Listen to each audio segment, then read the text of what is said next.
Hello there, friend. Go ahead and settle in, maybe pull those blankets up just a little bit higher and get as comfortable as you possibly can. We are so glad you're here with us. Tonight's explainer takes us to a sanctuary that we hold incredibly dear in our little town, the Rainy Day Bakery. As a local resident who has spent just countless mornings watching the fog roll in over our quiet streets, I really want to guide you through the sights, the sounds, and those wonderful, comforting aromas that make this little corner of the world feel exactly like home. So just relax, let your mind drift, and let's take a slow, gentle walk down to see our friend Lily. Okay, let's dive into this. Well, it always starts long, long before the sun actually comes up. Our little town is still completely shrouded in darkness, tucked away in these gentle, quiet folds of gray. And the very first thing Lily hears as she wakes up is the rhythmic patter of raindrops, bursting so gently against her bedroom window. She'll lie there for a moment, literally counting the drops until they all just sort of flow together, sounding exactly like grains of rice being poured into a tall glass jar. It's really the steady, calming music of the autumn season. Lily slips her feet into these plush, warm slippers and softly tiptoes into her kitchen.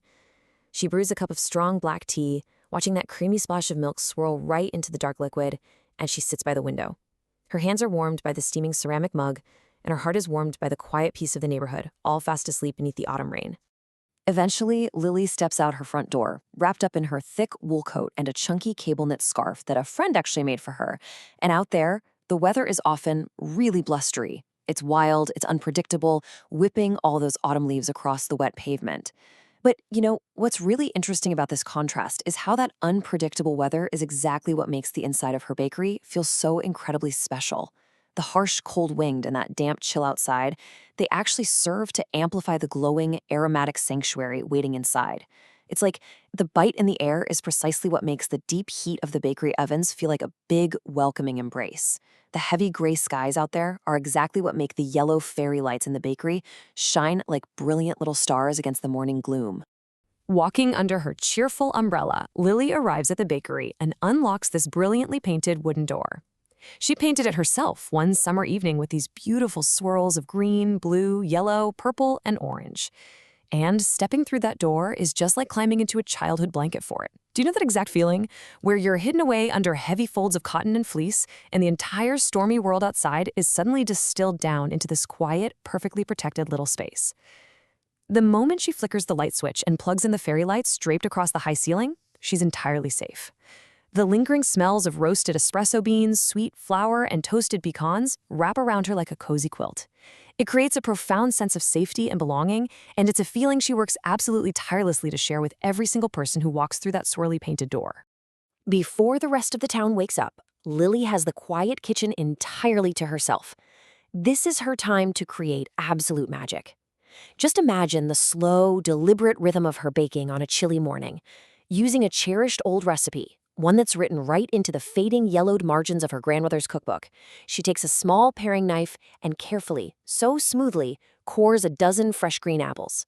Then, taking a large ceramic bowl, she mashes together softened butter, rich brown sugar, and warm aromatic cinnamon. Using just her fingertips, she stuffs that sweet, crumbly mixture, along with rolled oats and chopped pecans, deep down into the hollowed apples. She places them in heavy baking dishes with just a little splash of water to keep them moist, and bakes them until they are soft, bubbling, and wonderfully gooey. And the finishing touch?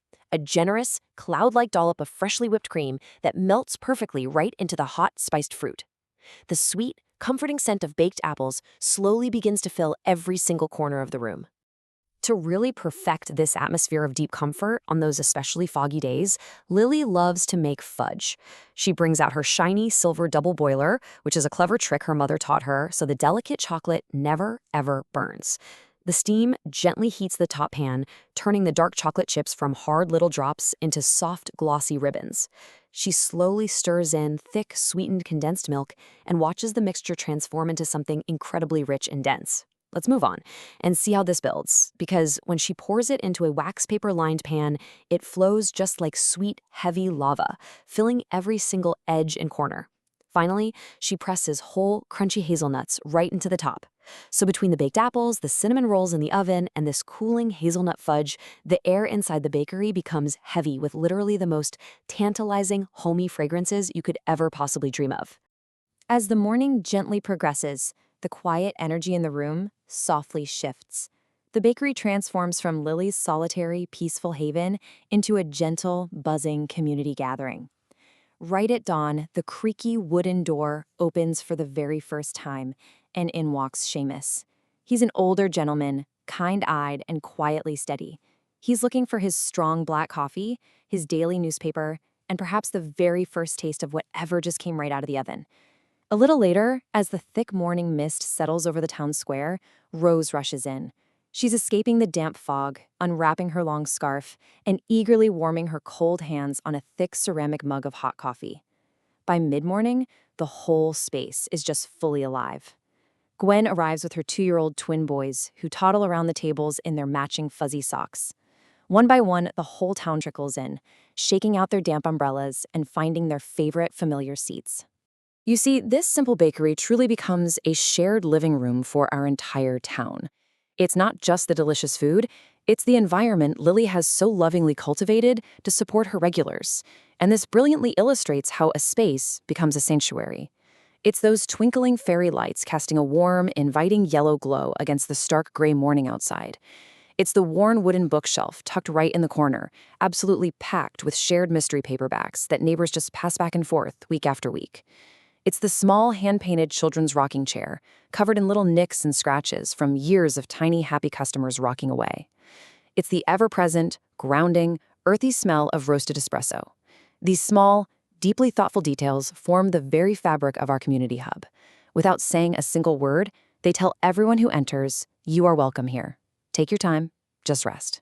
Because of this incredible warmth, the bakery holds our town's absolute favorite memories and longest-running shared jokes. I mean, we still laugh about the time Max, he's the owner of the local hardware store down the street, came in to order cupcakes for his daughter's birthday party.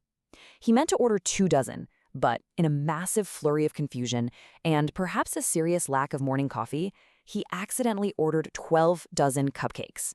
Yes, 144 of them. When he realized his mistake, it became this hilarious town-wide event. For days, anyone who walked into the bakery or the hardware store was practically begged to take a few cupcakes off his hands. It's those exact spontaneous moments of shared, easy laughter over a warm cup of coffee that truly bind us all together. And the beautiful thing about taking such good care of a local community is that the community fiercely takes care of you right back. There was this one blustery, wild autumn morning when a sudden, fierce gust of wind caught Lily's trusty old yellow umbrella as she walked to work. It bent the metal frame and violently flipped the canopy backward. It was completely ruined. But, word travels incredibly fast in our little haven. Later that very same morning, Rose walked through the bakery doors carrying a long, thin package wrapped in shiny taper, with a small card attached. The note simply read, "To Lily, from all your friends at the Rainy Day Bakery." Inside was a brand new, cheerful green umbrella covered in bright yellow polka dots, featuring a wooden handle shaped just like a duck's head. It was a heartfelt gift chipped in for by all her regulars. Just as she protects us from the cold with her warm baked goods, we wanted to make absolutely certain she was protected from the rain too. It's in these quiet, everyday moments that the deepest, most lasting bonds are planted. On one particularly still, foggy afternoon, Lily and Rose slipped on their heavy coats and stepped outside to the little patch of earth just beneath the bakery windows. Together, kneeling in the damp, rich autumn soil, they dug small holes and carefully planted daffodil, crocus, and hyacinth bulbs. Their knees got a little muddy, the fine mist settled like dew on their hair, but they just smiled and chatted about the upcoming winter. They were putting down roots. So the crucial point is that they were trusting the cool, dark earth to protect those delicate little bulbs all winter long, just as they trust this community to weather any stormy season together. Because they know, without a doubt, that vibrant, beautiful things will bloom when the spring finally comes. As the rain continues to fall gently outside, making a soft, steady shushing sound against the glass, our explainer comes to an end tonight. But before we part, I want to leave you with a quiet, gentle thought to carry with you. Where is your cozy haven when the world gets stormy? Whether it's a favorite worn-in armchair, a thick, oversized sweater, or simply the unparalleled warmth of your own bed, I truly hope you can feel that profound sense of safety right now. Wrap yourself up, listen to the gentle, endless rhythm of the rain, and let yourself drift off into a peaceful, deeply comforting sleep. Good night, friend.